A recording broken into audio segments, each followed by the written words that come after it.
pessoal, estamos ao vivo, diretamente aqui do Shopping Iguatemi, Rio Preto, para o terceiro bloco, para trás. É ao vivo, né? Como diz o Faustão, que é ao vivo, é isso aí, né? Ó, doenças comuns diretamente aqui do Iguatemi Rio Preto, R Saúde Rio Preto no Instagram e Revista Saúde Rio Preto no Facebook, transmitindo ao vivo com esse super time de profissionais da saúde, mais uma vez aqui para a gente debater temas importantes e principalmente levar informação que salvar, que esse é o propósito da minha senhora Kelly Renovato. Vai lá, senhora, com você. Mais uma vez, né, maravilhoso, obrigada por vocês estarem aqui. Quando eu começo a falar sobre isso, a gente pensa assim que quanto mais a gente sabe, mais a gente vê que não sabe nada, né? Eu já sabia que eu não sabia nada, mas cada vez mais eu vejo que eu não sabia. E hoje passamos por 2 blocos maravilhosos e a gente tem falado muito sobre atenção, né? Ficar atento ao filho, ficar de olho e ter esse olhar mais humanizado, tirando dessa correria do dia a dia.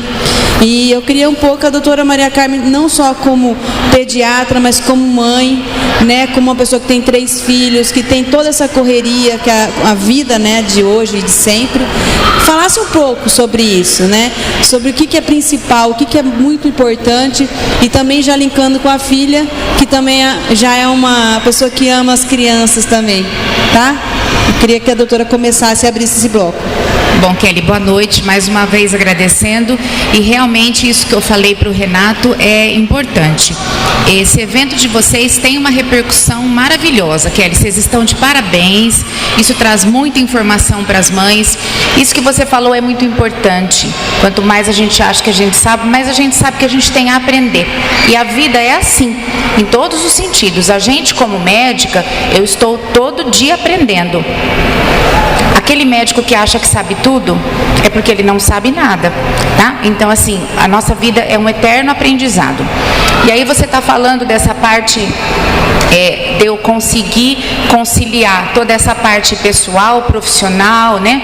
Então, assim, eu tive o privilégio de poder entrar na faculdade de medicina logo. Eu entrei com 17 anos, entrei em 3 faculdades de medicina, fiquei aqui em Rio Preto, na FAMERP, meus pais moravam aqui, eu morava com eles, eu sou filha única de pais que eram idosos, então eu não podia sair de perto deles, infelizmente eles não estão mais comigo, mas assim, não estão fisicamente, mas estão ao meu lado em todo momento da minha vida, né?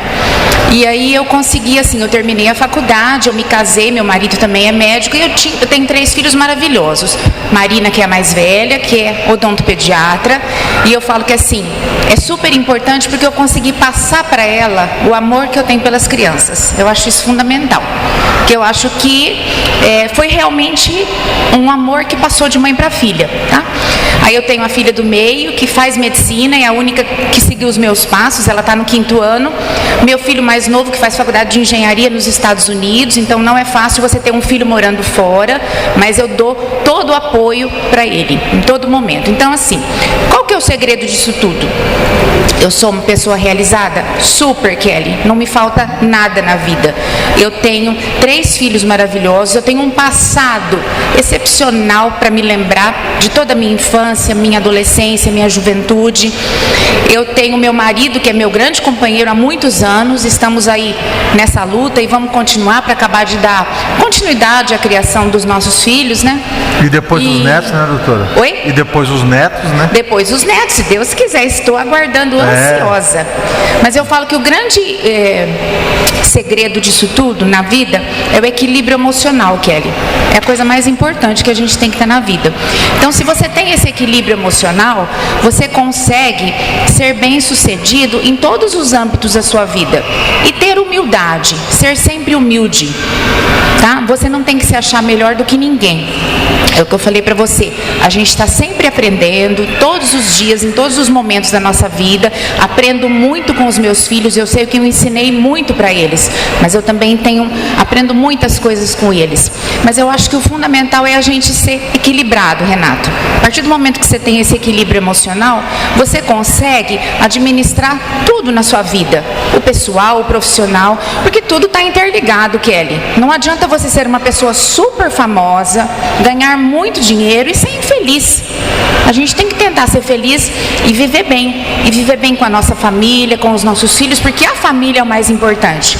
Então hoje eu tenho muito orgulho de estar aqui do lado da minha filha Marina, porque além de ser um doce de menina, sempre foi, ela acabou se inspirando em mim para escolher a profissão dela, que é odontopediatria. Eu acho isso legal, porque ela podia de repente ter ficado, nossa, eu não quero nem saber de criança, porque o tanto que a minha mãe fica atrás de criança, eu não quero nem ouvir falar, e foi exatamente o contrário. Então assim, eu estou muito feliz de estar aqui e de poder contar um pouquinho dessa história para vocês, Kelly. Legal. Já que a doutora falou da doutora Marina, eu queria perguntar, doutora Marina, assim, você tem o exemplo da sua mãe dentro da sua casa, lógico, mas eu vou falar o que eu penso, tá? Para mim, eu acho que é mais difícil ser odontopediatra do que ser pediatra. É verdade? Sim ou não? Estou certo? E fala um pouquinho também dessa questão de também, nós falamos hoje com a doutora Ana Lídia e agora também está a doutora Maria Carmen, que deve ter já mães, filhos já, né, doutora, que já passaram por você, mãe que virou filho nessa sequência. A doutora Ana Paula também sabe da importância de um pediatra de confiança, né? Na odontopediatria é a mesma coisa? Boa noite. É a mesma coisa. E é muito complicado falar isso, porque realmente, não que a pediatria, mas a odontopediatria, a hora que a criança vai lá, primeiro que a hora que a criança chega no consultório, ela já não quer deitar na cadeira. Já é muito mais complicado. Né? Mas foi muito... Eu também tive inspiração da minha tia, que é dentista. Então, eu primeiro escolhi a carreira de cirurgia dentista. E depois eu fui cada vez mais vendo quanto que eu gostava de criança e vi pela minha mãe e resolvi que era isso que eu queria seguir, mesmo sabendo que não seria fácil, porque não é. Cada dia, foi como minha mãe falou, do aprendizado, mesmo eu já tendo feito especialização, cada dia aparece uma coisa nova, doenças que a gente às vezes não imagina, vai ver e ver. E é muito complicado em relação a isso, também pela criança, pelas mães também, pelos pais. Às vezes os pais têm trauma de dentista e passam para os filhos escutam muito isso das pessoas. Na verdade, muita gente já é traumatizada só de falar de ir em dentista e passa muito para a criança. Então a criança já chega perguntando se vai ter injeção, o que vai ter, que não vai sentar, o motorzinho. Então é isso que tem na cabeça deles. E aí é a parte que entra a odontopediatra, que é tão importante levar num específico, que fez especialização disso, porque além de tudo a gente consegue, é um vínculo que a gente cria com os pais e com as crianças, que mesmo se uma criança de 1 ano for lá, ela vai chorar na hora que eu estiver atendendo ela, mas no final ela me dá um abraço, ela me dá um beijo, ela vai embora sem trauma nenhum. Então é isso que é importante. Legal, né, Kelly? Mila, você já levou já a Betina no odontopediatra já? Levei, ela tinha 1 ano e meio. Foi legal, tranquilo? E eu não escovo os dentes dela todo dia. Não? Não, eu esqueço.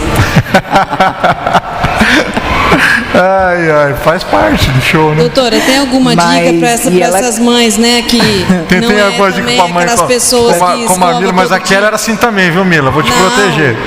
Não, é verdade, a gente passa. Não, hoje mesmo eu falei, gente, é porque a gente tem 2 casas, né? Aí, toda vez que eu vou escovar o dente, ela fica querendo escovar. É que ela tá nessa fase que eu comecei a escovar os dentinhos dela. Ela ficava muito no meu colo, tipo assim, naquela fase que você vai sentar no vaso, ela tá em cima. Você vai escovar o dente, tá em cima. E aí, então, eu já pegava. Agora, ela não tá ficando muito assim, mais em cima, então você acaba esquecendo, porque você vai escovar o dente sozinha. Aí a hora que eu falo, nossa, tô escovando meu dente. Cadê a Betina? Aí ela tá dormindo, entendeu? Ou ela tá longe de mim. E aí, até hoje de manhã, eu falei assim, Preta, cadê essa escova da Betina? Que ela falou, não, mas tem escova de dente espalhada na casa inteira. E ela gosta da pasta ainda, porque é uma pasta docinha, né? Então eu coloco só um grãozinho assim de, né? E aí ela gosta porque ela gosta de ficar chupando, né? A escova. Mas ela escova sozinha. É a coisa mais bonitinha do mundo, ela escovar. É muito fofo. Mas é importante, né? Porque às vezes você fala assim, nossa, esses dentes vai cair, mas vai cair com 5 anos, né? E da cárie também, não é verdade? Não tem esse negócio de... E vai cair com 5 anos os da frente. Os que mais dão cárie, que são os dentinhos do fundo, ficam até uns 11 anos. E foi até o que o outro doutor que estava aqui, o cirurgião dentista, falou. Esses dentes, além de estarem ali função, estética, eles são mantenedores de espaço.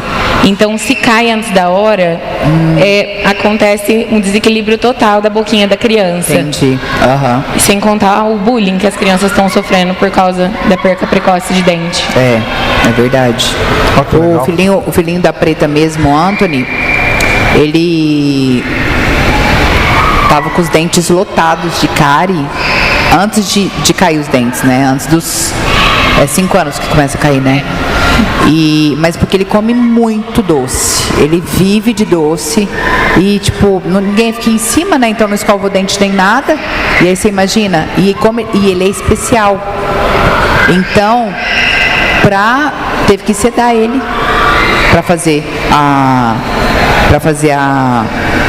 o tratamento dos dentes, teve que sedar ele. Porque ele não entende, entendeu? Ele se debate, ele sofre muito, então eu teve que sedar ele para fazer isso. Você imagina? Não, é muito complicado. Existe o tratamento quando precisa sedar e a gente indica tudo. Nos pacientes que não precisam, mesmo assim é complicado. E foi o que você falou. Eles sofrem. Ele estava dessa forma, você pode ter certeza que por dentro ele está sofrendo.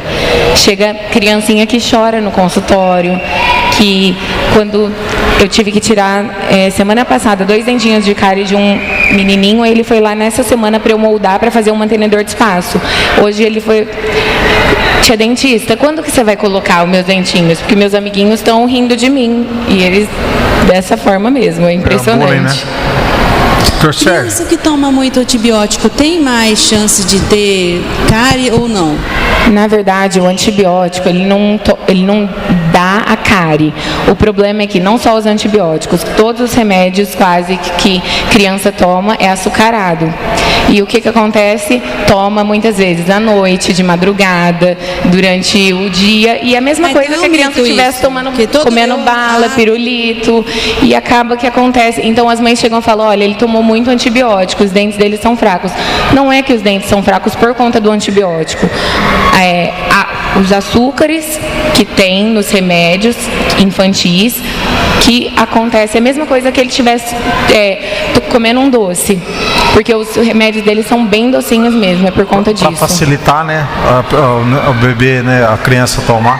Eu quero fazer uma pergunta do Dr. Sérgio.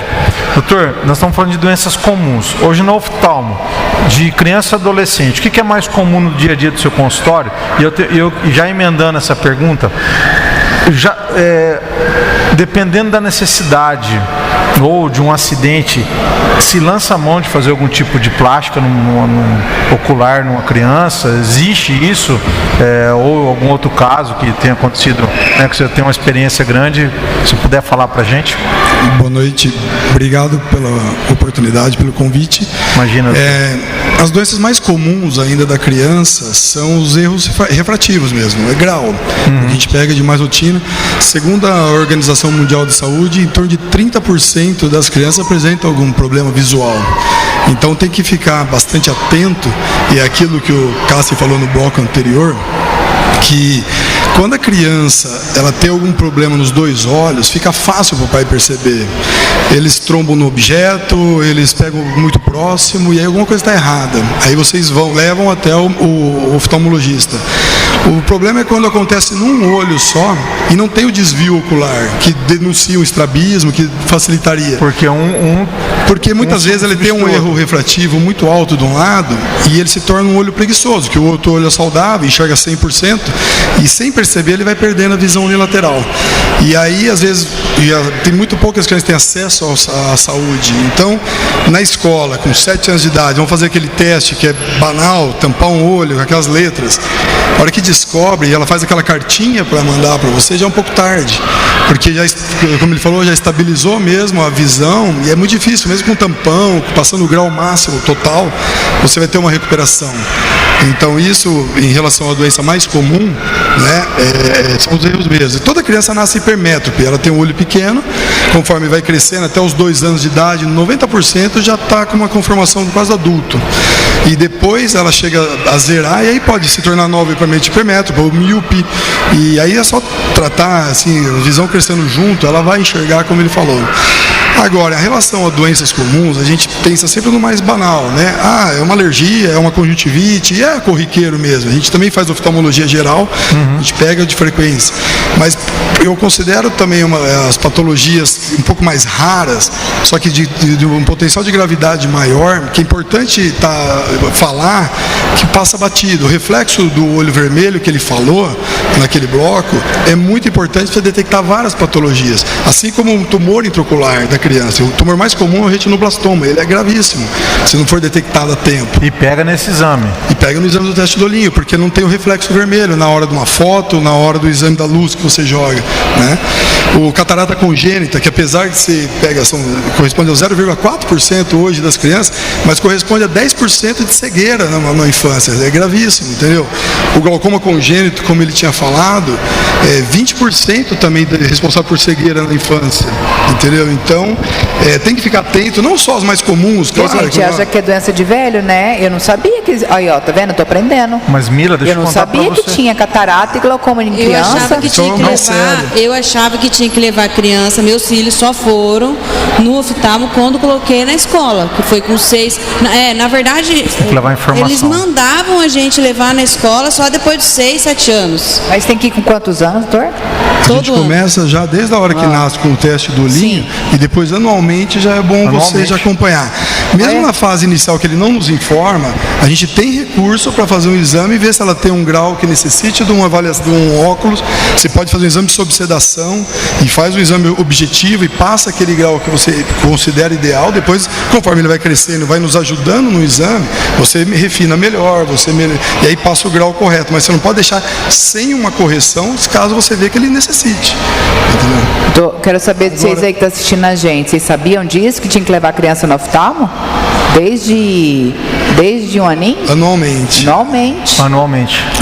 E voltando... Olha isso. Desculpa, e voltando... Betina já vai fazer 2, nunca foi? Aquela pergunta que você falou de plástica, que realmente é a parte que a gente faz. Quando a gente fala de plástico ocular, muita gente pensa só no adulto. Só né? na estética. A estética, tirar essa bolsinha, bolsa de cima e tal. Mas tem várias patologias que acomete a criança também. A pitose congênita é uma delas, a pálpebra caída. Se a pálpebra estiver tampando o eixo visual, não vai ter o desenvolvimento da visão. Aí não é nem grau. Ela não enxerga porque a pálpebra está tampando o eixo, e o olho que está saudável ele continua enxergando, e também desenvolve o olho preguiçoso, que é o ambliopia. Aí você tem que fazer precocemente a cirurgia, nem que você não atinja uma estética ideal, porque adulto você consegue às vezes colocar o paciente sentado, ajustar, a criança você faz com anestesia geral, mas pelo menos você libera o eixo visual para dar uma melhor visão, entendeu? Assim como crianças que nascem com o canal da lágrima entupido, é outra frequência que eu tenho no meu consultório, que eu trato disso, toda semana, todo dia. Hoje mesmo foi uma bebezinha de 2 meses, e eles nascem com obstrução lacrimal. Muitos têm uma secreção acompanhada. Não sai lá, não, pelo contrário, ela não drena, ela produz a lágrima normal, e o sistema de drenagem ele não está desenvolvido, ou porque está impérvio, quando nasce prematuro, demora para abrir a válvula, que é uma válvula lá interna, que é a válvula de Haslem. E o que dá para ver? Qual que é o sintoma? Lacrimejamento constante, é aquele que está chorando sem estar chorando. Você olha, quando é unilateral, você vê que um olho está sequinho e o outro está os cílios todos molhados, tudo em bloco assim, sabe? Isso é comum, doutor? É comum. E chega de 5 a 10% das crianças que nascem a mesmo termo pode ter essa obstrução congênita. O tratamento é simples, é uma massagem ocular que você tem que fazer. Claro que é efetivo. A minha irmã, a Camilinha, nasceu entupido. Eu lembro que a gente pegava o cotonete e fazia assim, ó, no cantinho. Aí a gente tenta corrigir algumas orientações, uma massagem para ser eficaz, para não perder o tempo, porque o tempo é precioso. A gente tem escola que preconiza fazer uma sondagem após 6 meses. A gente sabe que até 1 ano melhora espontaneamente. Então a gente investe numa massagem ocular até 1 ano. Passou disso, não teve sucesso, aí você está indicado um procedimento que é a sondagem lacrimal, que você enfia uma sonda mesmo, chama sonda de Bowman, que é onde você vai romper aquela membrana que ainda não abriu. Ou mesmo esse entupimento pode ser formado por células do parto ali, que fez uma rolha tamponando. E a massagem com a pressão você consegue muitas vezes romper espontaneamente no nível de consultório mesmo. Entendi, para depois partir para a cirurgia no segundo momento só.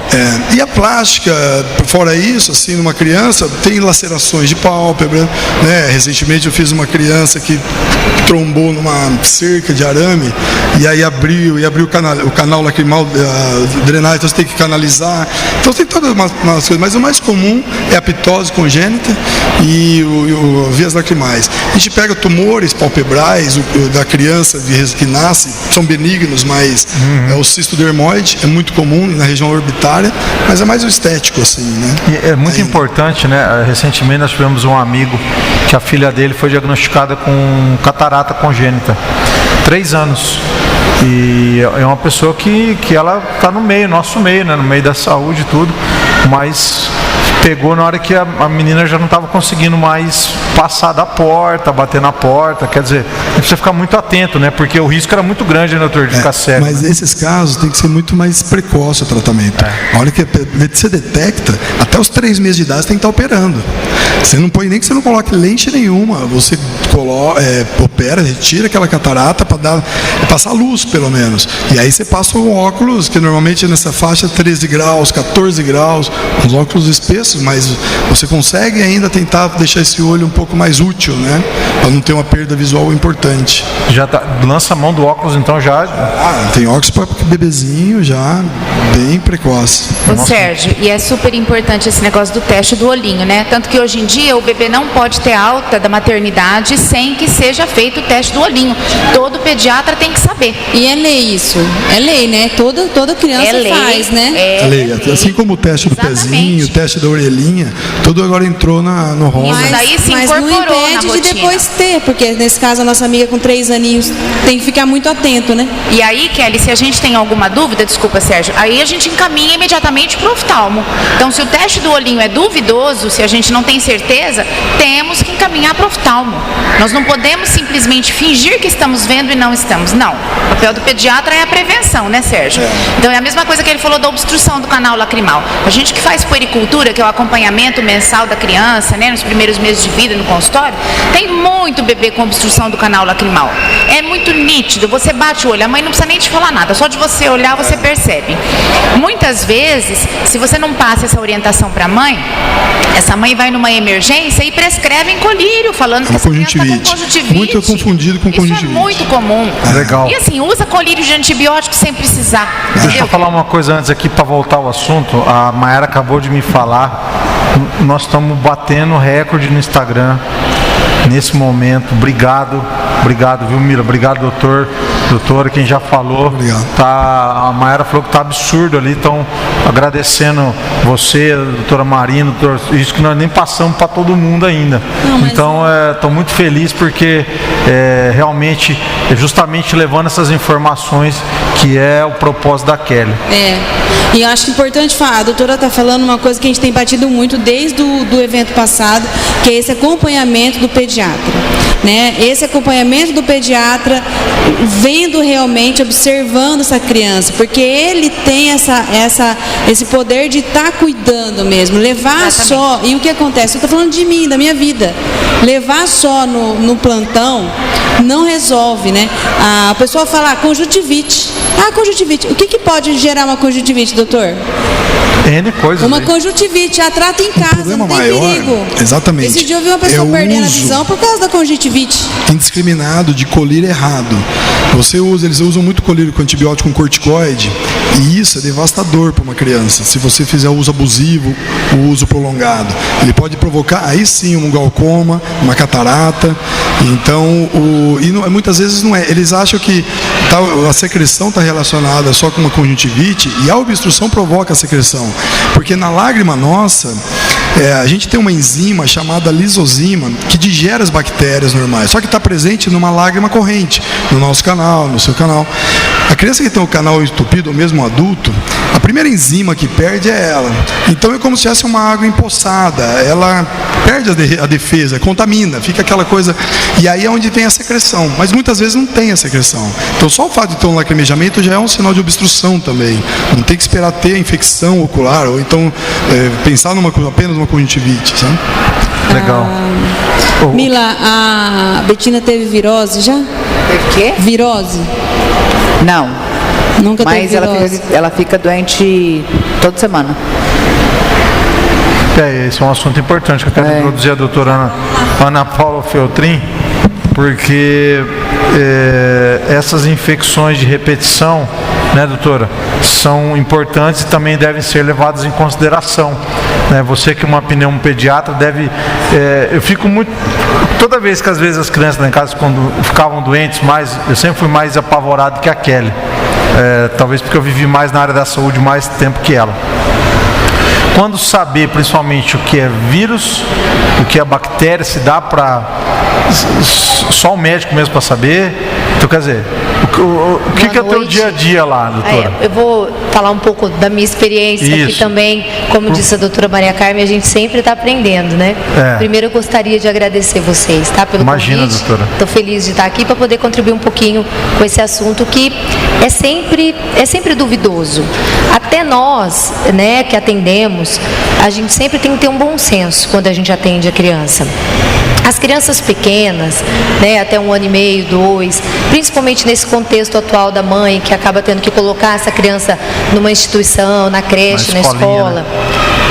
E também associado a fatores climáticos, principalmente no meio do ano, essa associação desses 3 fatores faz com que as crianças tenham mesmo infecções de repetição. O que tranquiliza nós é que a gente sabe que 90%, 80%, 90% das infecções são virais. Então, como que a gente se guia, né? E o que eu falo para as mães também, a gente tem sempre que se guiar pelo estado geral da criança, né? A febre mais baixa, ainda de curta duração, e uma criança que ainda está no bom estado geral, aquela criança a gente sempre pede para guardar, pede para ver a evolução, ver se vai aparecer mais alguma coisa na história clínica que nos ajude a definir esse diagnóstico. Agora, a criança que está em mau estado geral, isso a gente tem que ser capaz de ver já no exame físico, essa criança exige uma investigação, às vezes, já nas primeiras 24 horas. Então, o divisor de águas que eu falo para as mães assim, tá com febre, vou levar na emergência, não vou, é o estado geral. A criança que está com febre, seja de 38, 38,5, que você dá um antitérmico, que ela recupera, está dando risadinha, está brincando, aceitando alimentação, essa criança dá para esperar um pouquinho mais.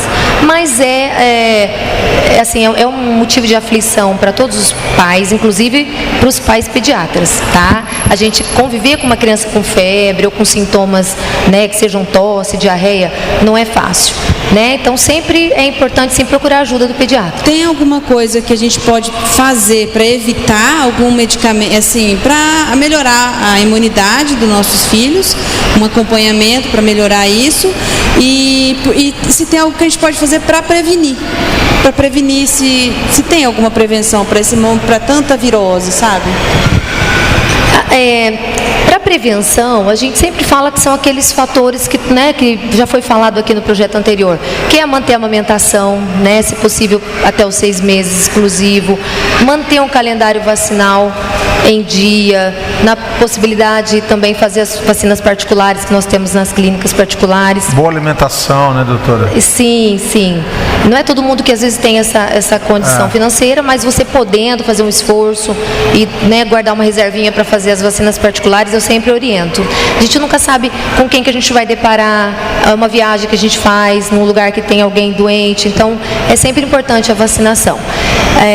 E um fator que eu acho que assim, é muito importante para essa incidência de infecções, principalmente virais, é a entrada precoce na escola. Então, na medida do possível, atrasar quanto mais puder a família de colocar essa criança numa instituição, numa escola, numa creche. É difícil, né, pelo contexto das mães que trabalham fora, mas podendo é sempre recomendado. Vai, espera um pouquinho, um ano, né? Existem medicamentos que auxiliam na melhora dessa imunidade. Eu falo, dá um empurrãozinho na imunidade da criança. Mas cada caso é um caso. Depende muito do perfil de infecções, depende da frequência. Como eu disse na revista, a gente sabe, os estudos mostram que de 6 a 8 infecções ao ano é normal, né? Desde que sejam infecções de evolução curta, sem complicações, porque a gente já tem que entrar no outro assunto, que são as imunodeficiências primárias, aquela criança que nasce com imunodeficiência e tem quadros mais graves. Mas essas crianças, a gente tem que ter essa sensibilidade de falar para os pais que essa tríade, idade baixa, meio do ano, né, de abril até setembro, e entrada na escola, essa tríade realmente vai fazer a criança ter algumas infecções, né? Doutora, deixa eu fazer outra pergunta que eu acho interessante. Também ficava meio apavorado. O lance da pneumonia. Quando é que dá para, tipo assim, já sacar antes? Tem como fazer isso? Como é que a gente percebe que a criança está evoluindo para esse quadro? Se tem alguma coisa que dá para ter essa sacada antes, ou realmente não existe, é só levando ao médico mesmo? Apesar que, lógico, vai ter que levar ao médico, mas para a gente poder correr antes, entendeu? Então, a pneumonia, como a otite aguda e a sinusite, são as principais complicações de infecções virais, tá? Então, o que eu falo para a mãe, né? Às vezes a mãe fala, tá com febre já faz uma semana, e agora o estado geral dele piorou. A gente tem que pensar nessas complicações. Mas como é uma infecção bacteriana, a criança não vai estar mais preservando aquele bom estado geral do início do quadro. Entendi. Tá? Então, assim, 48, 72 horas é um período em que um quadro viral geralmente está se resolvendo em relação à febre. Passou daí, né, máximo 72 horas, é ideal levar para um pediatra avaliar, mesmo que você não esteja na dúvida se o teu filho está com alguma complicação bacteriana, né? Mas a gente, no exame físico, vai ver a respiração cansada, a respiração rápida, né? A ausculta pulmonar vai estar alterada e podendo lançar mão de exames complementares para ajudar. Mas, geralmente, a criança já está mais caidinha, mesmo sem febre, tá? Não está comendo, às vezes está com vômito, dor abdominal. Então, a gente tem que sempre se guiar pelo estado geral. O quadro cai, né? Legal. Eu queria perguntar para a Marinês sobre a microfisioterapia, como que ela pode ajudar os pré-adolescentes, como ela pode ajudar as mamães. E também, até linkando com a doutora Maria Carmen, assim, quando chega na adolescência, é muito complicado para as mães, né, doutora? E eu acho que deve acontecer muito também da doutora perceber que a criança não está com problema, de repente é a mãe que não está sabendo lidar. Muito Acontece bem. muito isso, doutora? Muito. A criança não tem Você tem problema. que encaminhar a mãe daí. Mas é que assim, as mães precisam, a gente, felizmente, consegue entender por todas as fases que a criança passa, desde o nascimento até a idade adulta. O papel do pediatra é esse, tá? É eu bater o olho e eu perceber se tem alguma coisa, porque nós, como pediatras, temos o dever de orientar essa mãe a procurar, direcionar para um atendimento especializado, para um serviço de psicólogo, para uma psicopedagoga, tá? Então é o pediatra que vê tudo isso. Por isso que é importante aquele vínculo que a gente faz com a família, como falou a Ana Lídia no bloco anterior, a gente passa a fazer parte da família. E às vezes, muitas vezes, aquilo que a mãe acha que é um problema, não é um problema, Kelly. É uma mudança natural de comportamento que as crianças passam dessa fase de transição da infância para a pré-adolescência, depois para a adolescência e depois para a fase adulta. É saber o que está dentro do normal e o que não está. Então, a maioria das mães acaba enxergando determinados comportamentos como anormais, e não são anormais. Aí Marinês e Paulo também, vocês têm um programa bem diferente, que é o Equilíbrio, né? Eu queria que vocês falassem um pouco sobre isso, como vocês podem ajudar, como que funciona, que é algo novo, é algo diferente, né? Depois a Mila podia falar, depois de terminar a experiência que você teve, né? Com esses dois profissionais. Eu queria falar que na edição passada do Projeto Maternidade, a presença do Dr. Paulo aqui foi muito marcante. Porque gente, o doutor Paulo, no outro evento, né? Eu precisei fazer. A Betina tava, acho que ela tinha uns 6 meses, 7, 8 meses. E ela tava com o pulmãozinho muito carregado, muito mesmo. E aí a gente conversando sobre isso aqui, né? Aí eu escutei o doutor, não, hoje em dia tem técnicas, manobras que solta, né, o catarro todo do pulmão. Eu falei, tipo, eu precisei aspirar minha filha. Pra mim, eu lembro daquela cena dela chorando todos os dias, tanto que foi traumático pra mim, isso. E ele falou, não, isso não se usa mais, né? E aí eu cheguei, tipo, o Rodrigo é médico, né? Mas como se diz, médico não tem obrigação de saber de todas as áreas. Muitas coisas eu pergunto pra ele e falo assim, amor, eu não sei dessa área, eu não sei, né? A gente acha que médico é Deus, mas não é. E eu falei, Rodrigo, você acredita que o doutor falou que simplesmente não existe mais esse negócio de aspirar a criança? Ninguém, faz muitos anos. Oi, Brasil, que mundo que eu tô? Eu coloquei 3 vezes minha filha com aquele cano, com aquela coisa, ela chorando, novinha, pequenininha, sabe? Então eu falo, gente, mães, pelo amor de Deus, existem profissionais que não fazem isso com seus filhos, sabe? É muito horrível. Você tirar, enfiar um caninho lá, por mais que você imagine aquele cano dentro dela e fazendo aquele barulho, Deus me livre, misericórdia, sabe? Foi assim. E aí, tipo assim, eu lembro que o doutor estava bem aqui, ficava assim, como assim, meu Deus, por que eu não te achei antes? Pelo amor de Deus, onde você estava? Né? Mas é incrível. E outra, é porque a informação não. E eu sou uma pessoa, tem médico na família, médico dentro da minha casa, super bem instruída, assim, né? Mas, como se diz, não tem como a gente saber de tudo em todas as áreas, não é verdade? Eu não sabia que tinha que levar a criança no oftalmo, né? Eu não sabia que tinha que escovar o dente da criança todo dia. Começou a nascer o dente. Então, é muitas coisas que a gente fala, mãe de primeira viagem. Não, pode ter mãe de 5ª viagem que não vai saber dessas coisas, entendeu? Né? Então, é isso. Doutor, acho que era legal você falar desse caso, que lógico é uma técnica que você usa, né? E que ela, né, pela experiência. E depois eu vou falar o que ele fez em mim também. É isso aí, você vai contar. Boa noite a todos. Na realidade, não é que não existe, né, aspiração. A aspiração, ela se faz necessária em alguns casos, sim. Sim, né? Então, às vezes, casos de crianças que não têm tosse eficaz, a criança que está crostomizada, entubada, né? Então, mas não era o caso dela, sim. né? Mas se a criança tem uma tosse eficaz e tudo mais, a gente tem recurso para trabalhar, para poder fazer com que essa criança consiga expectorar de uma forma ativa, né? E não tem o trauma da aspiração, que realmente é traumatizante, tanto para a criança quanto para a mãe, que sempre acompanha a criança no consultório, no UTI e tudo mais. Então, esse fato. O método RTA, pelo qual eu trabalho, que a Mila até conheceu na prática, é uma fisioterapia respiratória gentil, porque nós, como fisioterapeuta, a gente tem que pensar que não é o pulmão que respira, é o corpo que respira.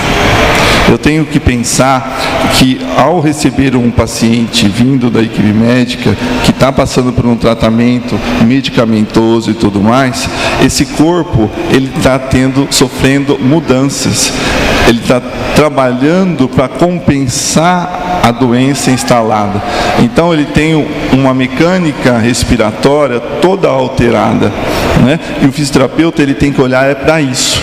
como está o padrão respiratório desse paciente, como está a musculatura que essa criança, ou esse adolescente, ou esse adulto está usando, de que forma que ele está usando, porque ele pode estar piorando ainda mais o quadro, ele pode estar prolongando um uso de medicação por conta de uma respiração ruim. Eu falo que o papel do fisioterapeuta é promover o alívio respiratório, né? Sem carga, sem resistência. De que forma? Então eu trabalho com um método onde é de uma forma muito gentil, não tem nada agressivo com a criança, simplesmente reequilibrando esse tórax, esse abdômen. Para mim é mágica. Não, juro por Deus, gente, não é normal aquilo. Eu nunca fiz nada com outro fisioterapeuta, né? Mas é incrível. Eu acho que todo mundo tinha que passar pela experiência que eu passei. Hã? Não, gente, para. Que é isso? Esse homem, pelo amor de Deus. Não tem. Misericórdia. Eu falei, Marinês, ele é mágico. Não é mágico. A Marinês deve ser igual, né? Porque a Marinês, ela cuida de mim da outra parte, né? Entendeu? Mas assim, é incrível. Não, é sério, eu queria que tivesse uma maca aqui pra vocês, todo mundo fazer um negócio aqui com ele, pra vocês verem como é que é. De repente é uma ideia boa, incrível, né? Incrível. Porque ele vai fazendo assim devagarzinho, assim, ó. Por isso que eu acho que é mágica, porque não é possível que alguma coisa lá dentro do corpo da gente muda. Ele vai fazendo assim, ó, devagarzinho, assim. Aí, eu posso contar, doutor? Pode. A Marinês e eles trabalham eles equilibram o corpo e a mente, né? Então é um conjunto. E eu estou fazendo tratamento, eu estou fazendo hipnose com a Marinês, a gente já fez 2 sessões, só que não é chegar lá e fazer hipnose, então assim, tem todo um porquê por trás. E começa muito com a respiração, e eu não sabia. E a Marinês está falando, nossa, a gente tem que começar a cuidar da sua respiração. Falei, Fia, eu estou respirando, eu estou viva, eu quero fazer o trem logo. A gente tem mania de querer um negócio para ontem, né? Não, Mila, a gente me dá um remédio, né? A gente quer, eu quero fazer um negócio, meu tempo. Não, Mila, mas precisa do Paulo primeiro. Aí veio o Paulo. Aí o Paulo fez isso, deitei na maca, ele ficou fazendo assim. Aí ele falou assim, ó, você não respira com o diafragma. Eu falei, que é esse diafragma, gente? Pra mim, a gente respirava com o pulmão e com o nariz, né? Nem sabia que era diafragma. Aí, beleza. Aí ele falou assim, não, Mila, sua respiração é curtinha. Eu falei, não, às vezes eu paro pra ver se eu tô respirando, porque a sensação é que eu não respiro. Às vezes eu falo, gente, eu acho que eu não respiro, porque você não sente a respiração.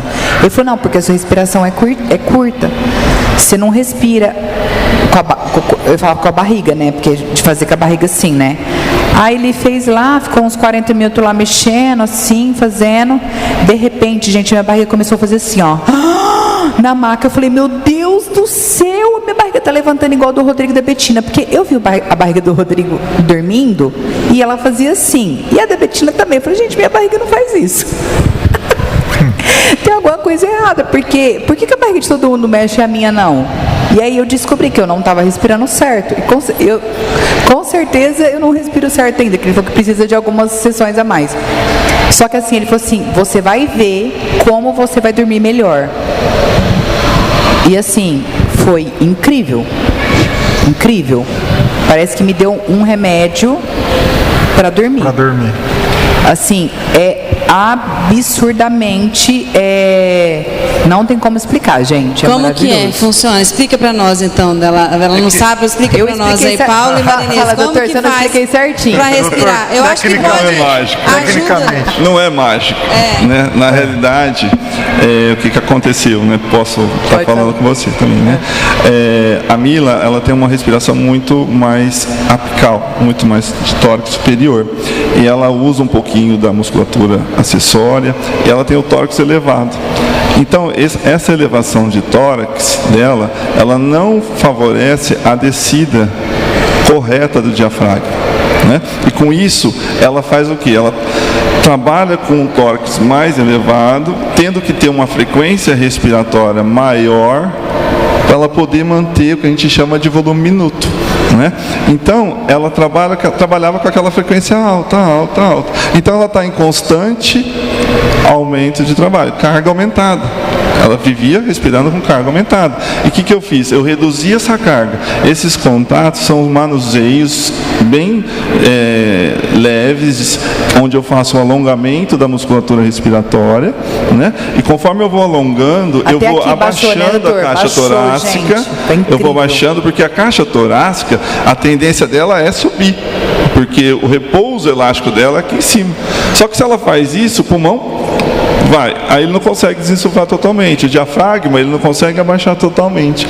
Nada mais do que eu reeduquei a respiração dela, alongando. Numa sessão, eu trabalho às vezes com 3, 4 sessões em crianças demais, ou doutor, adulto, eu gostei. e melhora muito isso. Eu consigo fazer com que eu libere esse diafragma a trabalhar de forma melhor. O diafragma trabalhando melhor, ele movimenta mais as vísceras. A ventilação fica mais tranquila, correto? Por isso que ela dorme bem, o intestino funciona melhor. Funciona melhor, verdade. O intestino funciona melhor. A pessoa que tem refluxo, o trabalho, o diafragma melhor, tem um orifício onde passa a junção esôfago-gástrica, o diafragma contrai melhor e eu consigo segurar mais o refluxo. E aquela criança que tem refluxo, que fica muito em elevação de tórax, de criança que tem refluxo, né? De levar, então, né? assim, é um trabalho de biomecânica respiratória, que o fisioterapeuta tem que ter essa visão. Então, o meu trabalho com a Inês é esse. A gente trabalha o corpo, né? Trabalha a respiração. Se você trabalha uma respiração adequada, você libera o esforço, você deixa o corpo mais leve, o diafragma trabalha melhor. O diafragma tem muita relação com a parte do sistema nervoso autônomo, né? Então a gente reequilibra o corpo para a Inês entrar no equilíbrio da mente. Entendeu? Aí eu queria que a Marinense falasse dessa parte agora, porque agora eu tô curioso demais, eu já sabia que ia ser top, né, Kelly? Eu tô aguardando, porque a Mila falou, a Mila falou pra Kelly, eu quero ir no bloco da Marinense. Falei, caramba, tem um negócio aí que eu preciso saber o que é esse bloco aí, entendeu? Marinense, por favor, fala um pouquinho pra nós do seu trabalho, como você trabalha, e no caso da Mila, como é que foi, depois ela mesma pode contar a experiência também. Boa noite. Eu sempre trabalhei há 36 anos, né, com a terapia manual. E com várias técnicas, né, que eu utilizo, a microfisioterapia, terapia crânio-sacral e as terapias de reabilitação neuromeníngeas.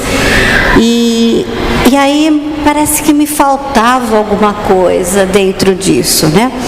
Aí eu descobri o Paulo, que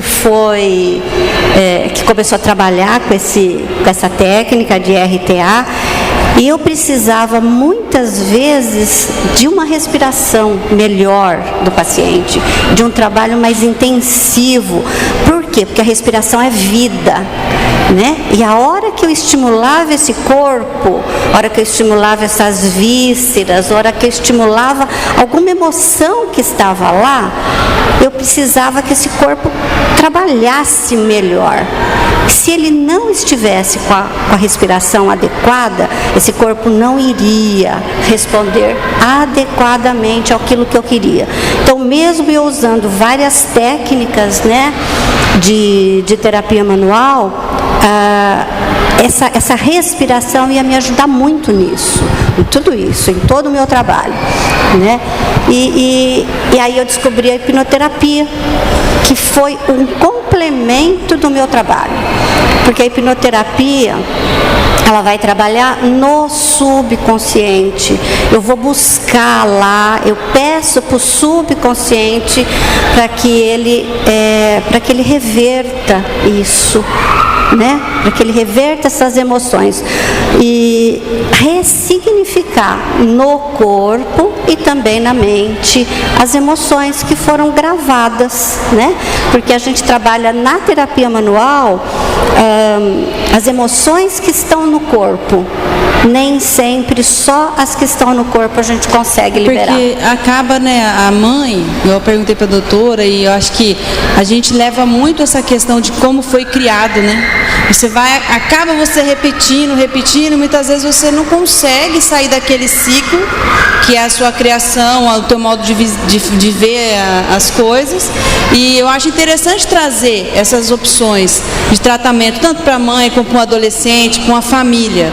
Né? Hoje em dia, eu acho que tudo que a gente pode falar para melhorar a qualidade de vida, para melhorar, respirar, eu também não respiro. Eu não sei como é que eu sobrevivo. Vou ter que ver que ela dói até aqui. Então, a gente precisa, eu acho interessante falar realmente tudo isso. Paulo Correia. Então, eu acho muito bom, porque eu tenho certeza que não é só o filho, gente. Muitas vezes a doutora tem que tratar a mãe, tem que tratar o adolescente. Não, muitas vezes não, a maioria das vezes é a mãe. A maioria das vezes, né? O que a doutora fala? A maioria das vezes é a mãe. Como que faz? Ainda bem, é que eu pedi até para a doutora começar esse quadro falando realmente da tua experiência, porque quando a gente conversou, você falou que você está o tempo todo auxiliando, né? A família. Acho que a pediatra, ela auxilia a família. Em todos os sentidos, né? Lá no nosso escritório, todo mundo quer ir lá com você. Eles falam assim, tudo quer ser, não, vou na doutora. A maneira que você faz de amor, a gente vê refletido na filha que também ama, e eu queria que a doutora falasse um pouco sobre isso, sobre a família, né? Que não é a criança. É o cuidar que é muito importante, né, Kelly? E isso é importante em tudo na nossa vida e também na profissão, né? Então não adianta a criança. Hoje em dia, a gente que é médico, a Ana Paula está aqui, na verdade quase todas as profissões são assim. O trabalho do médico ficou muito massificado. Então, assim, a gente tem que atender rápido, porque a gente tem que ter um volume grande de pacientes, porque a gente tem que ter um rendimento mínimo no final do mês, porque temos as contas para pagar e pariri e peroró.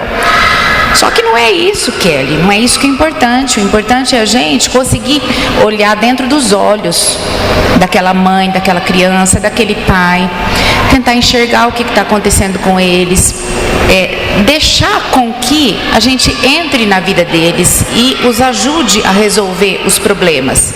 Tá? Eu também tenho meus problemas pessoais, claro que tenho, todo mundo tem, mas assim, na medida do possível, eu tento ali no meu consultório, naquele momento em que eu estou com a mãe, otimizar aquele atendimento, fazer com que ela se sinta importante. Eu tenho uma coisa ótima a meu favor, que é a minha memória, Kelly. Eu tenho uma memória privilegiada. Eu me lembro de tudo, eu sei nome e sobrenome de quase todos os meus pacientes. Ana Paula foi minha residente, sabe disso. Minha memória é ótima. A mãe se sente tão especial quando ela me manda, às vezes, uma mensagem ou me liga e eu na hora já respondo pelo nome e já pergunto como a criança está e já falo o nome da criança. Ela se sente tão especial quando ela me pede um atestado e eu simplesmente falo, o seu nome completo é tal, e ela fala, doutora, como a senhora lembra meu nome? Então, assim, isso daí eu sei que é uma coisa que eu tenho a meu favor, mas assim, o importante é a gente olhar dentro dos olhos da mãe, da criança, tentar entrar dentro da família, orientar, não só aquela coisa de orientação, de aleitamento materno, de vacinas, de alimentação, mas orientar também a parte de comportamento, tentar perceber alguma coisa precocemente naquela criança, porque assim, tudo que for detectado precocemente é mais fácil ser tratado, Kelly. Resolver, né? Os problemas, eles não podem ir se avolumando, porque senão vai chegar uma hora que a gente não consegue resolver tudo, tá?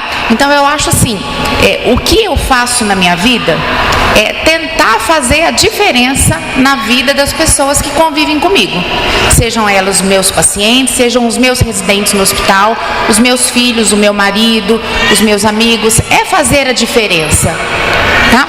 Eu não posso ser igual a todo mundo. Eu sempre pensei assim na vida. Eu tenho que ser diferente, Kelly. E é isso que eu tento. Eu sei que eu tenho muito ainda que melhorar, Kelly. E assim, a vida, ela é muito generosa comigo, mas ela me dá a oportunidade de cada vez crescer mais e melhorar e me aprimorar. Então, assim, esse contato com a minha família que é maravilhoso, os meus residentes, essa menina é maravilhosa, foi minha residente, Ana Lídia foi minha residente.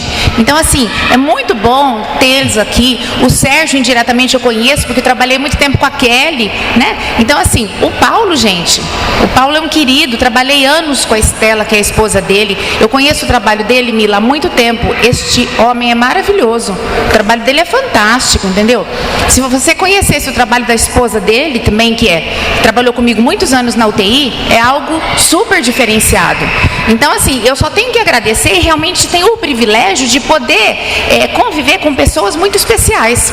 E assim, é isso que eu falei para você, é tentar sempre fazer o meu melhor e fazer a diferença na vida das pessoas, tá? O paciente, ele não pode chegar no meu consultório e eu atendê-lo em 5 minutos e tchau, e acabou.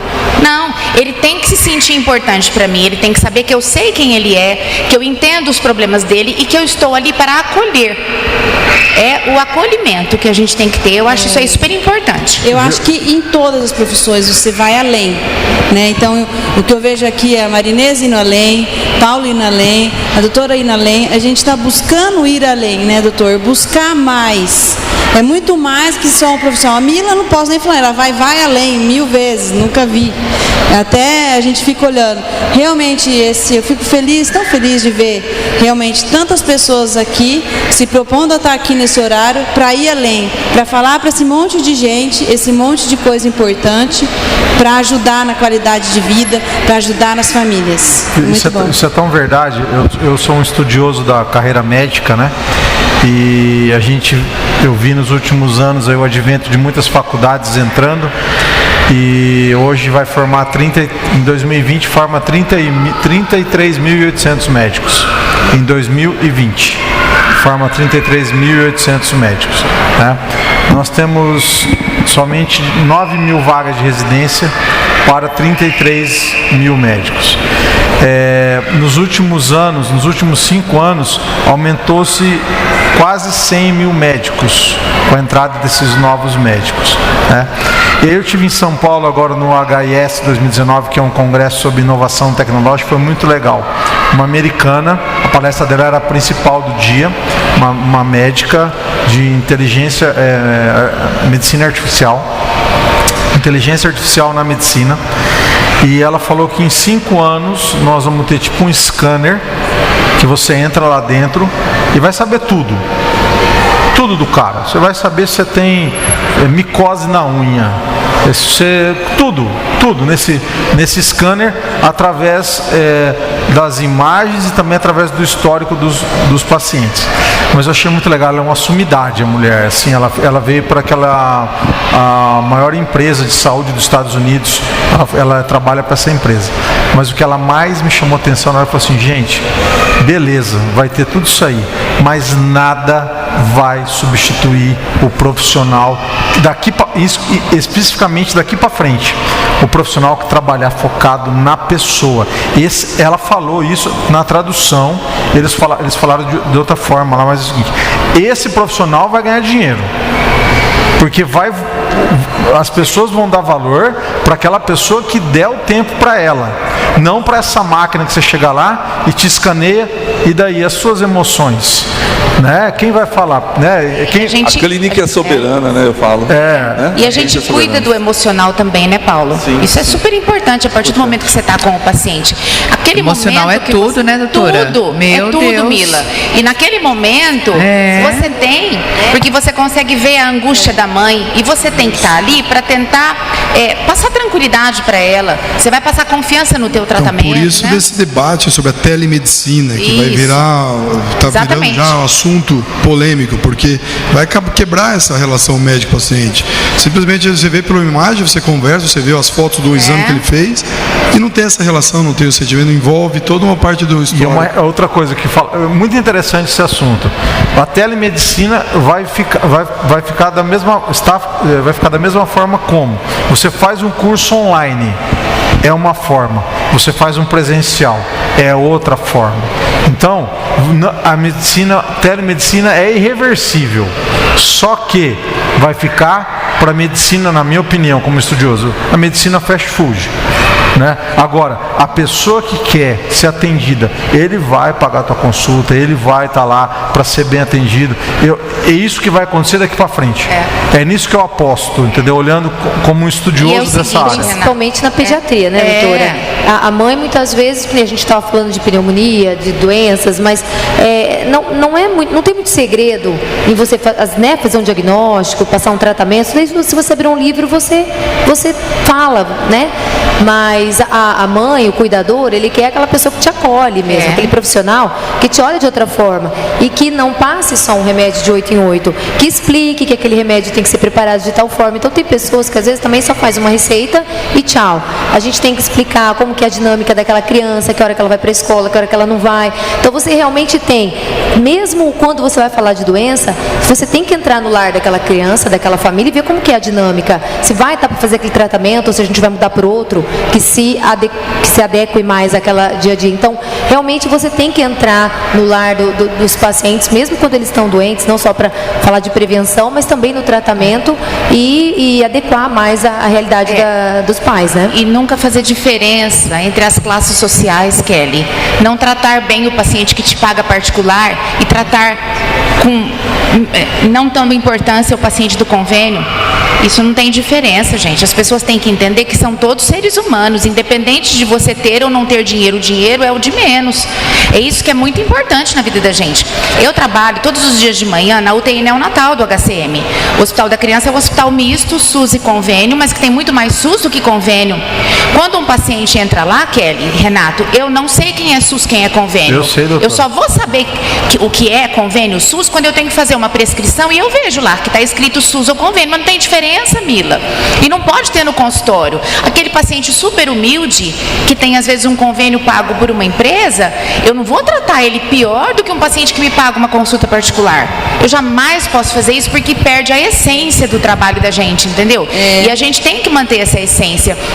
E só para finalizar, uma coisa assim que me deixa muito feliz mesmo, é poder estar aqui do lado da minha filha e ver que assim, um número enorme de pacientes meus que estão indo com a Marina me mandam depois mensagens super agradecidas: doutora, sua filha é o máximo, como você, que especial, que maravilhosa, e tira foto. Pacientes especiais, Mila, que nunca conseguiram fazer um tratamento dentário e que conseguiram fazer com a Marina. E eu falo, meu Deus, ela aprendeu alguma coisa comigo.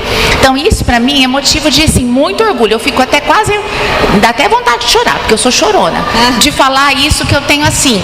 Eu sou muito grata a Deus mesmo por poder ter assim essa filha que está seguindo os meus passos e que assim eu tô tendo um retorno tão bom dos meus pacientes que vão com ela, estão gostando tanto.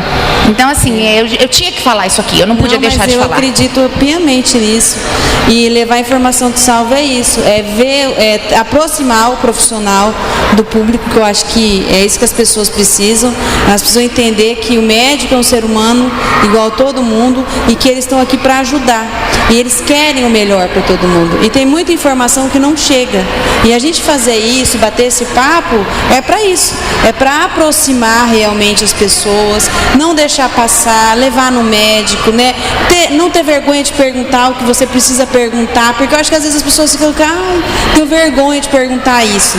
Não tem que ter vergonha, tem que aproximar e saber as informações, buscar informação. Existem muitas opções, igual a gente está aqui com várias opções, então tem opções, tem que buscar. E eu acho que isso que o Renato fala aqui, o futuro, o mundo está tão tecnológico que só vai ficar quem tiver de coração mesmo, o amor mesmo pela profissão. Você vai além, né, com amor, com dedicação. E a gente, esses dias, com essas minhas andanças em consultório, um médico comentou uma coisa comigo muito legal. Ele atendeu um senhor, ele não era rico, o convênio era da empresa, e ele propôs todas as opções, tinha que fazer uma cirurgia. Ele propôs todas as opções de tratamento. E tinha uma cirurgia que era mais cara, que era um equipamento, já uma coisa mais sofisticada. E ele falou assim, esse era um casal, os filhos já estavam casados, tudo. Ele tinha 60 anos e a mulher 58. E aí o doutor falou para ele, tem a condição de você fazer assim, usando essa técnica. Quanto vai custar, doutor? Com tudo vai custar R$25 mil. Ele falou assim, a mulher virou para ele e falou assim, então, aquele dinheiro que nós guardamos lá, nós vamos pagar essa cirurgia para você viver. Ele não era uma pessoa rica de posse, mas como o médico atendeu ele bem e deu todas as opções para ele, não desfez dele, ele escolheu a técnica mais cara porque ele tinha condição, porque ele tinha guardado dinheiro a vida inteira e realmente essa técnica ia ser melhor para ele e talvez ele até aumentou a perspectiva de vida dele. Então isso é importantíssimo, doutor. A gente nunca sabe. Eu sempre trabalhei na área comercial. Eu nunca menosprezei ninguém, aprendi isso. A gente nunca sabe quem é rico, quem é pobre. E independente se for também ou não, né? A gente tem que fazer sempre o melhor, né? A partir do momento que você abriu a porta de um consultório, de um negócio, você tem que atender todo mundo bem, né? E é por aí que vai dar certo. Nós já estamos terminando, infelizmente, mas eu queria que você, Mila, contasse a sua história porque eu estou curioso nesse negócio da sua história com a Marinês.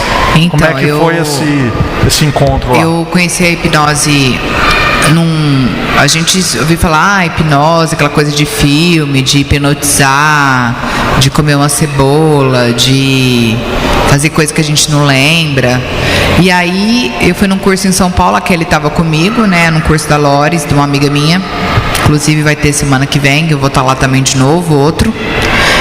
Agora dia 5 e dia 6. Esse próximo final de semana. E eu conheci um hipnoterapeuta lá. E ele fez, né? Ele explicou sobre hipnose. Tipo assim, a gente tem muita crença sobre hipnose. E ele contou várias coisas e tiveram vários depoimentos de alunos, né, Kelly? Você lembra, amiga? E aí ele falou, tem gente que parou de fumar com uma sessão, tem gente que sarou da depressão com uma sessão, com 2, com 3, largou as drogas. Ele falou assim, se a pessoa tiver 100% disposta a querer melhorar naquilo, ela vai conseguir. Então, se a pessoa quiser mais ou menos, tipo, parar de comer carne, né, que até a Lores deu exemplo, ela quer parar de comer carne, então ela vai conseguir. E é isso, a pessoa tem que estar disposta a querer o resultado que ela quer em 100%, não mais ou menos, né? E aí eu já conheci há bastante tempo a Marinês, sabia que ela era uma hipnoterapeuta aqui bastante reconhecida na cidade, e eu procurei ela. Acabou o curso, na outra semana eu já fui atrás dela. Aí ela falou, não é assim, eu trato o corpo e a mente, é assim, assim, assim, né? Outros lugares faz isso, mas eu acredito que a gente tem que ter o equilíbrio do corpo e a mente. E grava aí, amigo, pra mim, fazendo favor. A gente acha que tem que ter... É tudo zero a senha do celular, tudo zero. Ai, gente, vai saber a senha do meu telefone? É pra ficar mais fácil. E aí foi assim, né? Aí eu procurei ela. Começou? Vai gravar, peraí. Ela não sabe. Só um momentinho que vai gravar, que a Mila quer gravar. Então aí eu peguei e fui atrás dela, ela começou, né? Me passou numa máquina, aí depois conversou comigo, aí depois veio esse negócio da respiração. E veio o negócio da respiração. E aí eu tô falando sobre a hipnose, tá, gente? Como foi a hipnose pra mim, porque quem começou a assistir agora.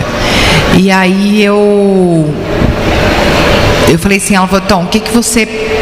Eu falei, olha, eu quero tratar, né, a minha falta de sono, que eu durmo super pouco, mas eu não acordo cansada, mas eu acordo 8 vezes à noite, sem a Betina me acordava sozinha.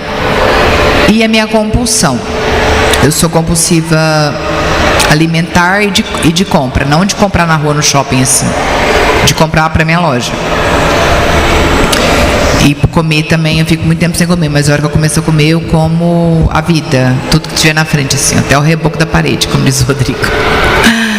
E aí isso me faz mal, porque depois a gente come e depois vem aquela culpa, né? Até da compra mesmo, começa a chegar um monte de coisa e fala, nossa, por que eu comprei isso tudo, né? Enfim. Aí a Marinês falou assim, ó, tem várias, não é só em uma sessão, mas talvez a gente pode conseguir em uma sessão e vamos começar. E aí a gente fez. E foi assim, o primeiro que a gente fez foi do sono. Foi maravilhoso, foi libertador. Eu acho que não só melhorou o sono, mas melhorou vários aspectos da minha vida. Legal. Eu lembro de tudo, então hipnose não é uma coisa que você não lembra, que faz coisa que você não quer. É você totalmente consciente, né? Marinês vai explicar um pouquinho depois como assim funciona, mas eu tô falando assim da minha vivência. E a gente tem muita crença sobre a hipnose, mas eu comecei a ler, comecei a estudar. Quando eu gosto do negócio, eu quero virar perita do negócio, entendeu? Falei, queria até fazer o curso de hipnose, assim, pra mim, porque é maravilhoso, sabe? E eu acho que você pode curar várias coisas da sua vida através da hipnose, né? Igual pra mim, teve a melhora 100%. Foi o Dr. Paulo que me ajudou na respiração. A gente veio com a hipnose do sono. Gente, foi assim, no mesmo dia. Sabe? Não é assim, a cabeça da gente é tudo. Não. Foi incrível. Eu posso ficar horas no telefone se eu ficar mexendo no telefone. Diz que eu ficar no telefone perde o sono, né? A hora que eu tô enchendo o saco, eu faço assim, virei pro lado dormir. Eu nunca tomei remédio pra dormir, sabe? Nem melatonina, nem nada. E é simplesmente incrível. Incrível, foi incrível. Então por isso que eu falo a torta e direita para os 4 cantos. E acho que tem muito a ver com a respiração, né? Cuidar da respiração, sim, mas o trabalho deles. O equilíbrio, né, amiga, que vocês falam, né? O tratamento dele, o que eles estão buscando, o que eles estão trazendo é maravilhoso. Excelente. Entendeu? A junção dos dois é maravilhoso. Que podia existir no Brasil todos os dois, gente, para todo mundo ter essa bênção aí, entendeu? Muito legal. Já que já tá vendo gente de fora já para tratar com eles, mas Marinês, assim, para ajudar, né? Isso, agora fala um pouquinho do que a Mila falou, agora traduz aí da forma da técnica, como é que é. Que ela contou a experiência dela, né? É assim, do zero até os 7, aos 10 anos, a criança se programa, ela sofre uma programação. A partir disso, a gente só repete. Então, e busca fatos. E tudo isso vai se colocando no corpo, sabe? Isso vai marcando no corpo. Por isso que a gente acha, eu e o Paulo, que tem que ser um trabalho corpo e mente. Então, buscar lá no subconsciente o que causou isso. E isso a gente acha geralmente do 0 aos 10 anos, que é onde a criança se programa pelos professores, pelos pais, por todas as autoridades, tá? Então, tudo vai sendo marcado na nossa face, né? No corpo e no subconsciente. A partir do momento que a pessoa quer e ela se permite entrar na imaginação, a gente quebra um bloqueio e vai no subconsciente. E a partir disso, a gente trabalha em terapia aquele momento aonde ela ficou, aonde entrou uma emoção negativa. E a gente vai trabalhar essa emoção negativa naquela idade.